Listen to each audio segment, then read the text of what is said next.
watching Let's Chat.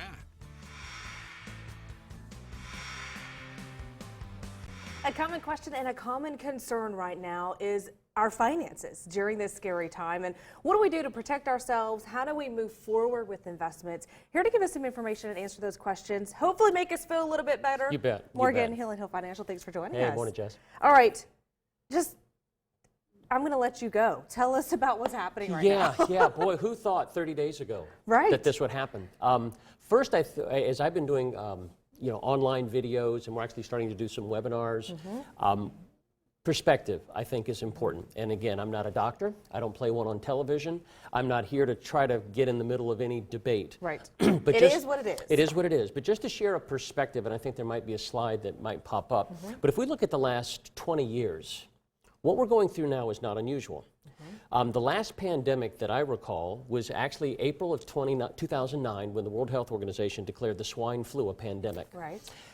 Based on my research, there were about 60 million Americans that were infected with the swine flu, with over 12,000 deaths, and globally, somewhere between 150 and as many as 500,000 deaths. And again, I could get a little bit of my research off, but you get the point. And it lasted from April of 2009 to approximately April of 2010, and in March of 2009 is when we had the lowest point of the Dow Jones Industrial Average and the S&P 500 with the beginning of what we know as the Great Recession. Right. Horrible. When times are bad, Jess, we often forget that they ever get good. Right. And when times are good, we sometimes forget that they ever could be bad. Right. And so one of the things that we are counseling our folks across the country, and then as we share with everyone, is to just keep a balanced perspective in the middle of this that says we have gone through worse and we made it. And so certainly we're doing what we can as an organization, postponing events, avoiding large gatherings, doing things on video and email. First of all, we are open for business and everyone is healthy, but we just think that as we would rally together, I know it's really inconvenient, and I think what's going on is touching everyone. We've got elderly moms that we are saying stay home.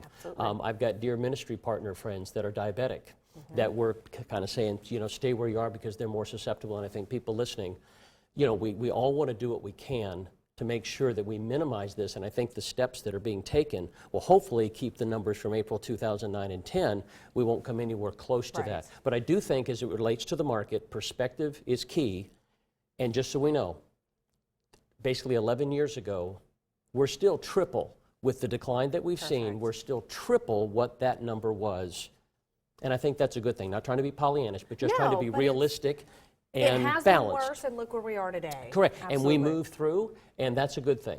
And I'm not to quote Martha Stewart, but I think that is a good thing. And again, balanced perspective is one of the first things that we've been sharing with our folks across the country. All right, talk to me about diversification. A lot of people are getting scared. They're wanting to maybe pull everything and put it into something that they consider to be the most stable. Absolutely. What do you suggest right now as far as, A, keeping our finances safe, but still being... Yeah, and I think there might be another slide. My personal bias, again, as a licensed fiduciary, as a licensed broker, as a licensed insurance, risk management, we have team members that are also licensed in those areas. My belief is that diversification is a broader conversation than just I bought this domestic stock and I balanced this with this international bond fund. Right. Quite frankly, across the country, we have not been inundated with calls. We work with close to, I think, around 700 families in about 20 states, and we have not been inundated with calls, and I'd like to think that it's because of what folks just saw on the screen. When you diversify, you need to have your money not just diversified within certain worlds, like the worlds of risk in the stock market, but maybe there's a place to have stable dividend funds that don't go like this when the market's up and down. There's a place for certain types of investments that protect your principal and your gains. Now, when times are good, Jess, the toughest part of this was people going, I'm not earning 30% when the market's roaring. Right. But it also feels good that you didn't lose your cumulative gains, et cetera. And so the normal reaction with folks is one of three things. They panic and sell. They don't do anything. And sometimes that can be wise. Or I've been hearing from folks, hey, I want to buy more. Absolutely. I think this is a deal. We are encouraging conversations. Perfect.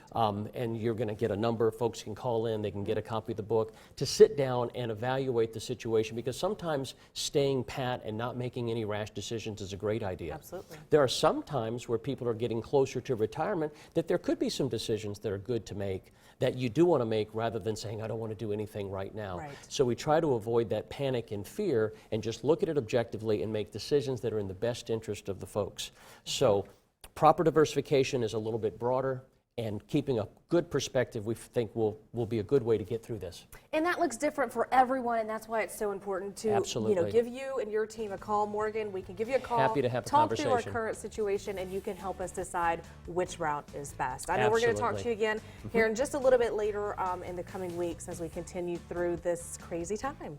Thanks so much for We'll having see me. you again soon. We'll be right back on Let's Chat.